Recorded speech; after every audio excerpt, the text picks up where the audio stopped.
ओम शांति। मैं बाबा में निश्चय बुद्धि हूँ और बाबा की श्रीमत पर पूरी तरह चलने के लिए दृढ़ रहता हूँ।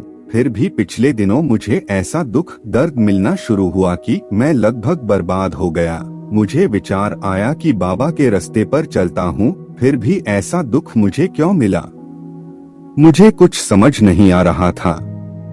एक दिन मैं हॉस्पिटल में डॉक्टर के केबिन में किसी काम से बैठा था। तभी डॉक्टर एक महिला के साथ केबिन में आए और बोले, आपके पति का ऑपरेशन पूरी तरह सफल रहा। जिस चीज से उनकी बीमारी बढ़ रही थी, वो चीज हमने ऑपरेशन करके निकाल दी है। अब न सिर्फ उनकी बीमारी खत्म हो गई है, बल्कि अब उनका स्वास्थ्य भी बहुत अच्छा रहेगा।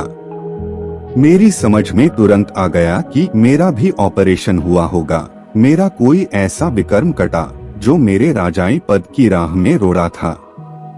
मुझे जो दुख दर्द मिला उससे मेरा कोई विकर्म कटा और भविष्य में मुझे राजाई पद तभी मिलेगा जब हिसाब किताब चुकतू हो, विकर्म विनाश हो और कार्मिक अकाउंट खत्म हो। मैं बाबा का बच्चा हूँ, उसने मुझे चुना है तो मुझे दुखी नहीं रहने देगा। इसलिए 21 जन्म सुखी रखने के लिए ऐसे दुख दर्द के छोटे बड़े इंजेक्शन बीमारियों यानी कर्म भोगों से बचाने और पूर्ण रूप से स्वस्थ रहने यानी स्वर्ग का राजाई सुख पाने के लिए लगने देता है। संशय अब पूरी तरह से समाप्त हो गया था।